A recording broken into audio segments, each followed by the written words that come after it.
தற்போதைய அண்மை செய்தி. இஸ்ரேல் சென்றுள்ள பிரதமர் மோடி அந்நாட்டு பிரதமர் பெஞ்சமின் நெத்தன்யாகுவுடன் பேச்சுவார்த்தையில் ஈடுபட்டிருக்கிறார். இருதரப்பு பேச்சுவார்த்தையானது தற்போது இஸ்ரேல் தலைநகர் ஜெருசலேமில் நடைபெற்றுக் கொண்டிருக்கிறது. அண்மை செய்தியாக நாம் பார்த்துக் கொண்டிருக்கிறோம். இஸ்ரேல் பிரதமர் உடனான பேச்சுவார்த்தையில் பிரதமர் மோடியுடன் இந்திய வெளியுறவுத்துறை அமைச்சர் ஜெய்சங்கரும் கலந்து கொண்டிருக்கிறார். வெளியுறவுத்துறை அமைச்சர் ஜெய்சங்கர் மற்றும் அஜித் தோவல் ஆகியோர் இந்த இருதரப்பு பேச்சுவார்த்தையில் பங்கெடுத்திருக்கின்றனர். பாதுகாப்பு, வர்த்தகம், தொழில்நுட்பம், AI உள்ளிட்ட பல்வேறு துறைகளில் ஒத்துழைப்பு குறித்து பல்வேறு ஒப்பந்தங்கள் இந்த இருதரப்பு பேச்சுவார்த்தையில் கையெழுத்தாகி இருக்கின்றன. வரலாற்று முக்கியத்துவம் வாய்ந்த ஒப்பந்தங்கள் இந்த இருதரப்பு பேச்சுவார்த்தையில் தற்போது கையெழுத்தாகி இருக்கின்றன. அண்மை செய்தியாக நாம் பார்த்துக் கொண்டிருக்கிறோம். இது தொடர்பான கூடுதல் விவரங்களோடு நம்முடன் இணைகிறார் சிறப்பு செய்தியாளர் யோகேஸ்வரன். வணக்கம் யோகேஸ்வரன். இந்த இருதரப்பு பேச்சுவார்த்தையில் என்னென்ன முக்கிய ஒப்பந்தங்கள் கையெழுத்தாக இருக்கின்றன? இது தொடர்பான விரிவான தகவல். 9 ஆண்டுகளுக்கு பிறகு இஸ்ரேல் சென்றிருக்கக்கூடிய பிரதமர் நரேந்திர மோடி 2 நாட்கள் அங்கு தங்கி பல்வேறு முக்கியமான நிகழ்வுகள்ல கலந்து கொள்கிறார். நேற்றைய தினம் பிரதமர் நரேந்திர மோடி டெல்லியிலிருந்து தனி விமானம் மூலமாக இஸ்ரேல் தலைநகர் டெல் அவீவ் சென்றார்.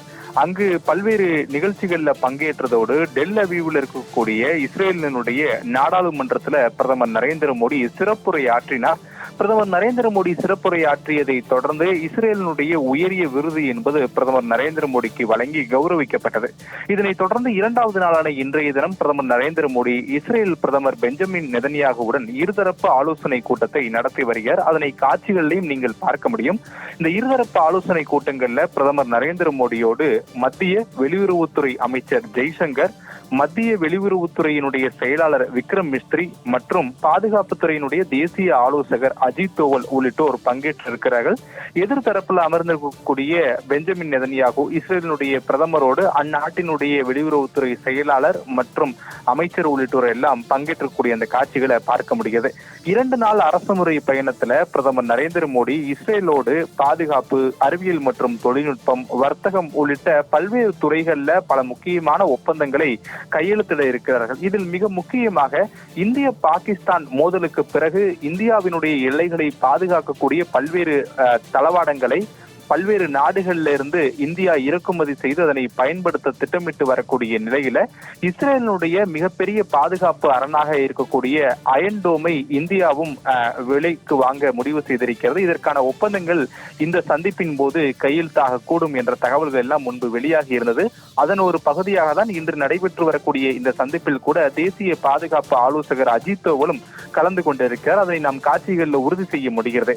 எனவே இந்த சந்திப்பை பொறுத்தவரையிலுமே இஸ்ரேல் இந்தியா உடனான சந்திப்பு என்பது பாதுகாப்பு ரீதியிலான முக்கியத்துவத்தை பெறுகிறது. அதிலும் 9 ஆண்டுகளுக்கு பிறகு பிரதமர் நரேந்திர மோடி இஸ்ரேல் சென்றிருக்கக்கூடிய நிலையில பல்வேறு விஷயங்கள் குறித்து இந்த இருதரப்பு ஆலோசனை கூட்டங்கள்ல ஆலோசிக்கப்பட இருக்கிறது என்பதை புரிந்து கொள்ள முடிகிறது. இந்த இருதரப்பு ஆலோசனை கூட்டங்களுக்கு பிறகு இந்திய பிரதமர் நரேந்திர மோடி மற்றும் இஸ்ரேலினுடைய பிரதமர் பெஞ்சமின் நெதன்யாகு இருவருமே கூட்டாக ஒரு செய்தியாளர்களை சந்தித்து இருதரப்பு பேச்சுவார்த்தையில் எடுக்கப்பட்ட முக்கியமான முடிவுகள் குறித்தெல்லாம் அவர்கள் செய்தியாளர்களை சந்தித்து விளக்கம் அளிக்க கூடுவார்கள் என எதிர்பார்க்கப்படுகிறது.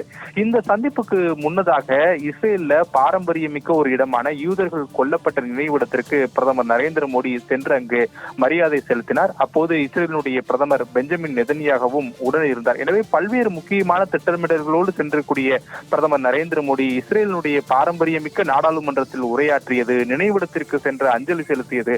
அதனைத் தொடர்ந்து இந்த 2 நாள் சந்திப்பினுடைய முக்கியத்துவம் வாய்ந்த நிகழ்வான இந்த இருதரப்பு ஆலோசனை கூட்டங்கள்ல பங்கேற்று தற்போது இந்த மிக முக்கியமான விஷயங்கள் குறித்தெல்லாம் ஆலோசனை என்பது நடைபெற்று வருகிறது. குறிப்பிடத்தக்கது. சிக்கந்தர், உங்களுடைய விரிவான தகவல்களுக்கு நன்றி யோகேஸ்வரன்.